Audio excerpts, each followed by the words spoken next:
Long before modern nations and global powers existed, the ancient world witnessed the rise of an empire unlike anything seen before. It was not built on a single city or people, but on a revolutionary idea of rule that stretched across continents. This was the Persian Empire, often called the first true superpower in history. At its height, it ruled over tens of millions of people, from the Indus Valley to the Mediterranean Sea, uniting diverse cultures under a single political system and changing the meaning of empire forever. The story of the Persian Empire begins in the rugged lands of southwestern Iran, where small Indo-Iranian tribes lived under the shadow of older civilizations such as Mesopotamia and Elam. Among these tribes were the Persians, once subjects of the powerful Median kingdom. Their rise to power came through an extraordinary leader named Cyrus, later known as Cyrus the Great. Around 550 BCE, Cyrus rebelled against the Medes and overthrew their king, not through indiscriminate destruction, but by winning the loyalty of former enemies. This victory marked the birth of the Achaemenid Persian Empire. Cyrus did not rule as a typical conqueror. Unlike many kings of the ancient world, he sought legitimacy through tolerance and justice. When he captured the wealthy city of Babylon in 539 BCE, he presented himself as a liberator rather than a destroyer. He respected local customs, restored temples, and allowed displaced peoples to return to their homelands. The most famous example of this policy was his decision to permit the Jewish exiles to return to Jerusalem and rebuild their temple. These actions were later recorded on the Cyrus Cylinder, often described as one of the earliest declarations of human rights. Under Cyrus, the Persian Empire expanded rapidly, absorbing Lydia in Anatolia, much of Central Asia, and Mesopotamia. Yet it remained remarkably stable because conquered peoples were not forced to abandon their identities. Local elites often retained their positions, paying tribute and offering loyalty in return for protection and autonomy. This system laid the foundation for an empire that could grow without collapsing under its own weight. After Cyrus's death and battle, his son, Cambyses II, continued the expansion. Cambyses conquered Egypt, bringing one of the world's oldest civilizations under Persian rule.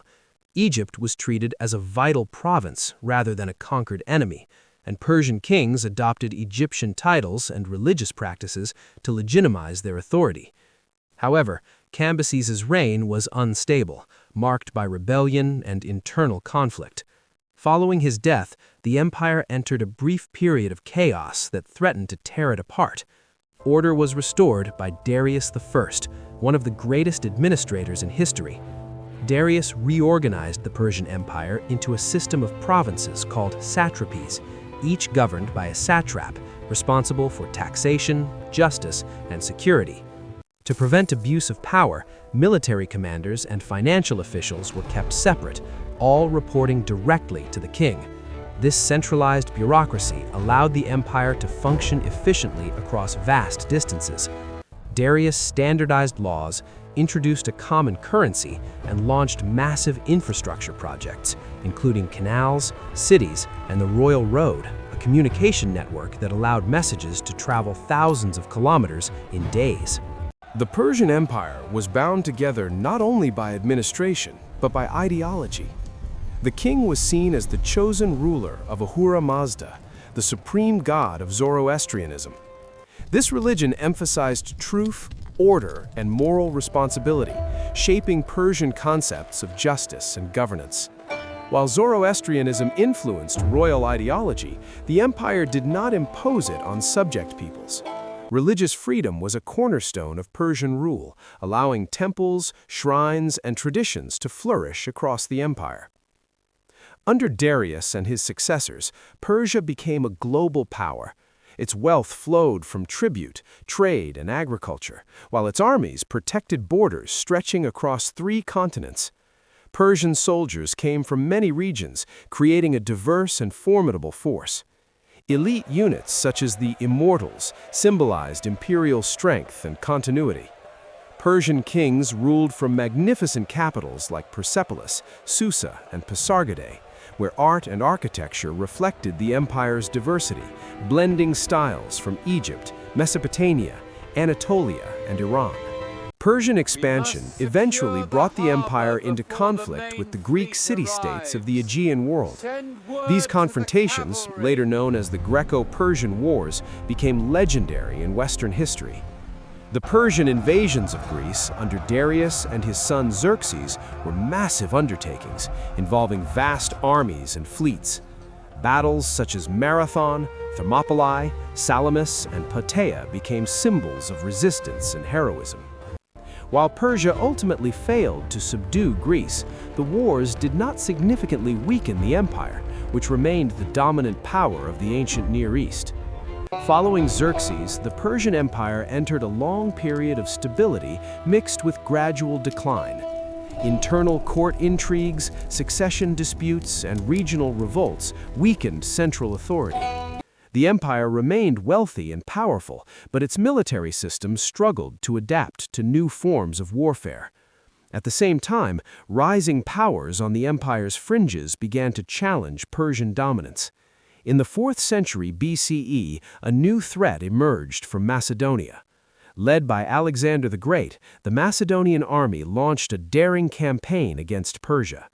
Despite commanding vast resources, the Persian Empire was undermined by divided leadership and outdated tactics. Battles at Granicus, Issus, and Gaugamela ended in decisive Macedonian victories. Alexander captured the great Persian capitals and declared himself King of Asia. With his conquest, the Achaemenid Persian Empire came to an end in 330 BCE. Yet the fall of the empire did not erase its influence. Persian administrative systems, road networks, taxation methods, and concepts of governance were adopted by Alexander and later empires. The idea of ruling diverse peoples through tolerance and law became a model for future imperial powers, including Rome and the Islamic caliphates. Persian culture, language, and traditions continued to shape the region for centuries through successor states such as the Parthian and Sasanian empires. The Persian Empire's true legacy lies in how it redefined power. It proved that an empire could be vast without being chaotic, strong without constant oppression, and diverse without fragmentation. It introduced the world to the concept of centralized administration, legal consistency, religious tolerance, and infrastructure on a global scale. In doing so, Persia became more than a conqueror. It became a civilizational architect. Modern history often remembers Persia through the lens of its conflicts with Greece, but this perspective overlooks the empire's far greater achievements. For 2 centuries, Persia stood as the central power of the known world, shaping trade, politics, and culture from India to Europe. Its rulers governed millions with a sophistication unmatched by any previous empire. The Persian Empire was the first to truly connect the ancient world into a single system. Roads carried not just soldiers, but ideas. Markets linked distant lands. Laws created order across continents. Long before the modern concept of a superpower existed, Persia had already defined it. Its rise and fall remind us that power is not only measured by conquest, but by the systems left behind.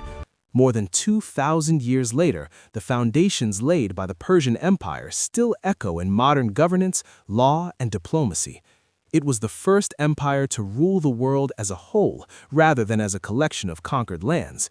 In that sense, the Persian Empire was not just history's first superpower, it was the blueprint for all that followed. Subscribe to Forgotten Thrones to uncover the rise, fall, and secrets of ancient civilizations.